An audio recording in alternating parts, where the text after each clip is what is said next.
Why do we bother to put magic into print? There's been some discussion recently in the magic community about John Graham's Encore, wondering why this wasn't a video download. That got me started thinking, why put magic into a book at all? So in this episode, we're going to talk about this book, but more importantly, we're going to talk about books as a whole and the benefits of having magic in a printed form. As we get started, I want you to be aware that I work for Vanishing Ink, so I may not be unbiased when it comes to discussing our own products. But I think we can have a good discussion anyway. Let's get it. So what is Encore? Encore is a 7-phase card selection routine from the mind of John Graham. You probably remember him from his first book, Stage by Stage. But anyway, according to the author, he didn't really think that this routine fit into this book, but he still wanted it to see print, hence he put it into its own book. So what's taught in here is what I just alluded to. It is a routine with 7 different phases, allowing you to reveal 6 different chosen cards. Now, we've all seen multiple selection routines, but what makes this one slightly different is the way the cards are revealed and the callbacks. What do I mean by that? Each time he finds a card after the initial one, there's a callback, or he finds the previous participants' cards as well. This is intentionally designed as a feature that I believe he indicates he borrowed from the comedy world because audiences love to see a callback.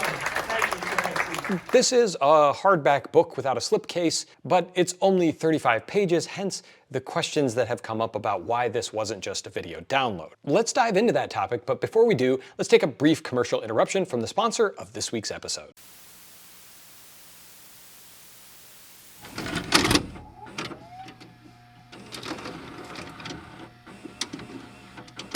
Don's Magic and Books is the sponsor of this week's episode, and let me tell you briefly about what Don offers over at his website. When you shop with Don, you're getting a couple of things. One, you're going to find access to books that you won't find anywhere else. He has a lot of books that are rare, out of print, hard to find, and he gets them in frequently. He's always looking for collections out there, people who no longer need their books or no longer want them, and making sure that they go to a good home to someone like you who loves books and would appreciate these treasures that he's finding. The other thing that you're getting when you shop with Don is a great deal. Don is an awesome guy, and he never wants to price gouge anybody. It's most important to him that these books find another home where the routines will be studied, learned, and performed for an appreciative audience. To help with that, he does offer a free shipping threshold in the United States. So if you buy over a certain dollar amount, you can qualify for free and fast shipping to you so that you can begin enjoying these books right away. So be sure to check out his website. I will drop a link down in the description below. You can thank me later. So why is Encore a book? Or why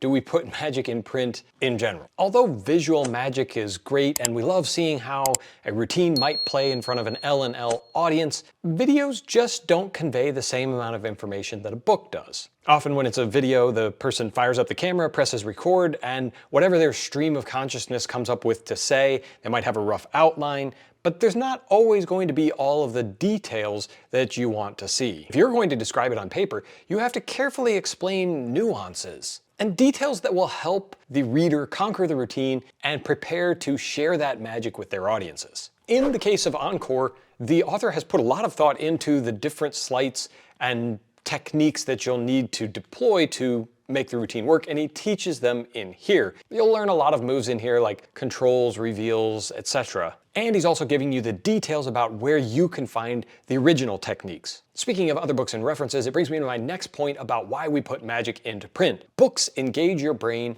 in ways that video just simply can't. Science has demonstrated to us that when you read, your brain is actively using its imagination, drawing connections to other things that you've read and learned. So while John Graham has written up all of the sleights that you'll need to perform the routines, there's no doubt in my mind that erudite viewers like you will also substitute in sleights that work better for you or alternates that you find interesting, and you'll probably be able to take some of the methods that you're learning here and apply them to your other work outside of a multiple card selection routine. Reading and thinking through what you're reading is the best way to help you customize your magic and make it best suit your needs and those needs of your audience. But for best effect, don't forget to take some notes. Not only does a book have more detail than a video and engage your brains in ways that video can't, it is the ultimate random access tool. A video has to be watched linearly, and while you can jump around a bit,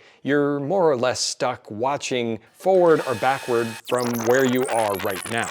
With a book, if there's a piece that you can't remember, you can just open to whatever page or even put a bookmark in the section that you're working through. And that's actually part of the benefit of the Encore routine. It's designed to be slightly modular. According to the author, the full routine performed at a moderate pace can take up to 18 minutes, which is way too long for most performers. But it's designed so that you can perform the pieces you want and leave off the rest. Or if you start to perform the routine and decide you need to cut it short for whatever reason, you can just cut off the end and you'll always have a satisfactory conclusion. Of course, there are many other reasons that books are great, but one of the things that I like the most is their portability. You don't need an internet connection or even a screen to be able to access the contents of a book. And you can bring it with you almost everywhere. Even if you're sitting around the TV with your family, you can still have the book with you and be learning from it without divulging the secrets to everyone in the room. Now, this book, being only 35 pages, is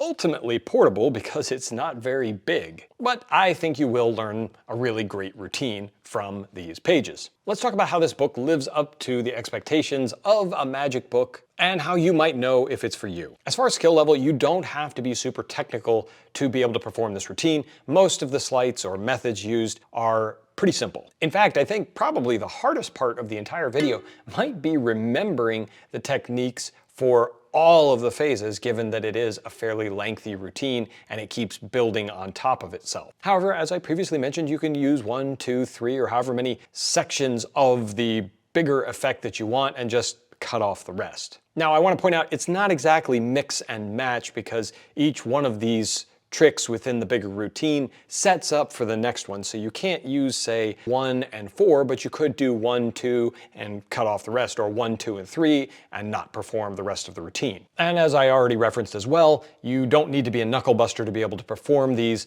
Most of these sleights are well within the beginner to intermediate range card performer. The explanations are accompanied by line drawings very similar to his stage-by-stage book, so they're perfectly adequate for everything you need to understand and learn. As far as the plot itself and other versions, the multiple card selection routine was probably one of the first tricks that magicians came up with when they were handed a pack of cards. Shortly after one card being selected and found, somebody said, wouldn't it be better if I could do more? Notable other work done on this topic includes Andy Gladwin in his book, The Boy Who Cried Magic. Steve Beam has an excellent version with a really cool and powerful climax. And of course, you can find a myriad of other performers who have released work on it. So there's a lot out there already. In most of these other routines, you have 6 people pick cards at once and then you find all 6, hopefully in continuously interesting and novel ways. This routine differs from that, so it's probably worth your study if you're thinking about including a multiple card selection routine, just because it's not linear like that where you find everybody's card all at once and that's the end. Instead, you're having one person choose a card, sign it, lose it, find it in an interesting way, and he gives you some of his script. And after you've done that, you're having 2 other people select cards and sign them. And when you find theirs, you've also found the first participant's card. And it just keeps building so that those people who were engaged before because it was their card, they don't ever lose interest now that they understand there will be callbacks to their selections from before. The book is $35 at retail, so it is on the pricier side on the per page count way of looking at things. But if you're interested in the multiple card selection style routine, I definitely think it's worthy of your study. And if you'd like to have an ongoing discussion about the cost of magic books and how much I have spent on my books life to date, be sure to check out this video here. As always, my friends, I appreciate you watching. And until next time, keep reading.